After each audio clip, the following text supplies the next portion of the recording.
Bonsoir à tous. Je vous salue par le nom précieux de Jésus, celui qui nous fait grâce d'être en vie ce matin, celui qui renouvelle nos forces, celui qui nous permet d'être animés de son esprit. Alors nous voulons cet après-midi aborder un thème.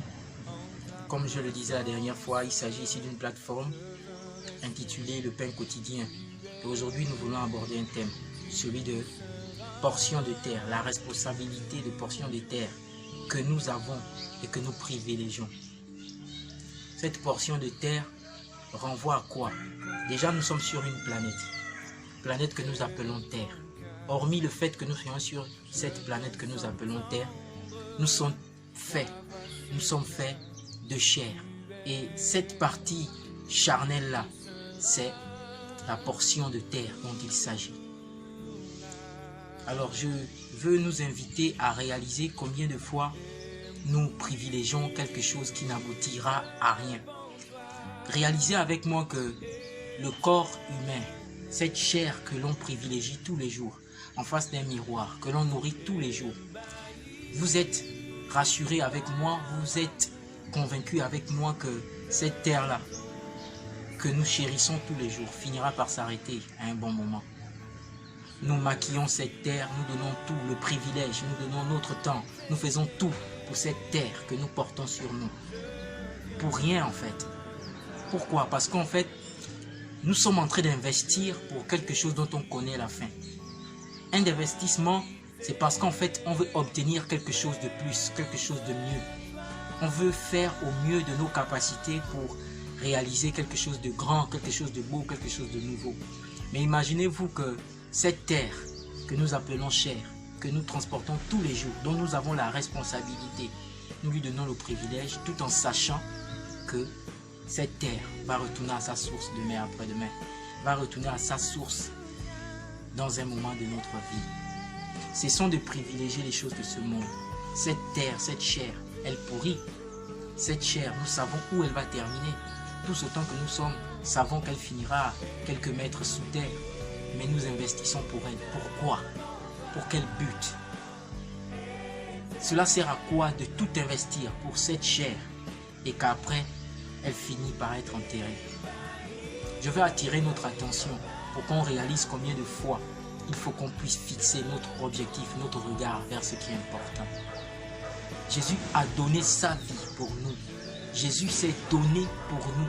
Jésus ne s'est pas donné d'une manière comme lorsqu'on voit dans les films, lorsqu'on voit dans les médias, Non, Jésus s'est donné d'une manière spéciale. Il est venu nous montrer un chemin. Il est venu nous montrer le chemin qui fait en sorte que l'on puisse distinguer cette partie qui est chère là, à l'esprit qu'il a disposé en nous. Je vais nous exhorter à prendre conscience que cessons de privilégier ce qui n'aboutira à rien. Vous savez, vous êtes-vous déjà posé la question de savoir pourquoi on sait qu'on va se marier, on ne sait pas si on va se marier, on ne sait pas si on aura le travail, on ne sait pas où fera la pointe de nos pieds. Parce qu'en fait, l'avenir est incertain. Mais on a une seule certitude dans notre avenir, c'est qu'on finira par mourir. Pourquoi Dieu a inscrit dans notre être entier, dans notre conscience, dans notre esprit, qu'on finira par mourir? Pour qu'on puisse savoir qu'en fait, on mourra, il faudrait qu'on puisse faire quelque chose d'important dans notre vie. À un moment donné, ce que nous chérissons va s'arrêter. Raison de plus pour faire quelque chose d'important. La vie est courte. Elle ne dépend pas de nous. Lorsqu'on se réveille chaque matin, personne ne peut expliquer pourquoi il s'est réveillé. Personne ne peut. Nous mettons des réveils. Personne ne peut expliquer. Tout ça pour réveiller quoi? Cette partie charnelle. Mais laissez-moi vous dire que notre réveil ne dépend en rien de tout ce privilège que l'on porte sur notre chair. Tôt ou tard, on va s'arrêter. Il y a un privilège qui est essentiel, c'est donner notre vie à Christ. Pourquoi? Parce que Christ s'est donné à nous pour que l'on puisse sauver ce qui est important dans notre être. Qu'est-ce qui est important dans notre être? Notre âme. Notre âme. Nous avons besoin de transmettre notre âme à la félicité du Seigneur. À la félicité de Dieu, parce que Dieu nous a unis le premier. Nous sommes une portion de terre. Je vais terminer avec ceci. Tous les jours, des personnes meurent. Tous les jours, quelqu'un meurt quelque part. Mais réalisez avec moi que aussi longtemps que les personnes ne font que mourir, ce sont des portions de terre qui retournent vers leur source. Mais la terre ne se remplit pas. La terre ne se remplit pas. Pourquoi? Parce qu'en fait, elle ne fait que reprendre ce qu'on lui avait retiré. Cette portion de terre que l'on traîne partout et que l'on privilégie.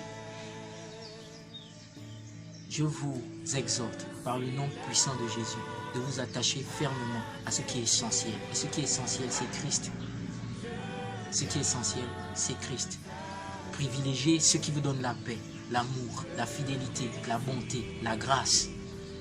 Il n'y a rien de plus beau que cela. Parce qu'en fait, personne ne viendra vous voler la paix et la joie. Aucun voleur sur terre ne cherche cela. Aucun voleur ne viendra percer le toit de votre maison ou le mur de votre maison pour chercher la joie ou la paix. Pourquoi? Pourquoi? Parce qu'en fait, le voleur s'est donné à sa chair. Il veut la privilégier. Il veut la nourrir d'abord, avant de nourrir ce qui est important en lui, son être intérieur, son esprit, son âme. Voici ces quelques mots que je tenais à vous donner. Et je prie fortement que ces mots que le Seigneur inspire en moi puissent toucher vos âmes, puissent toucher vos cœurs. À Dieu soit la gloire et que Dieu vous bénisse.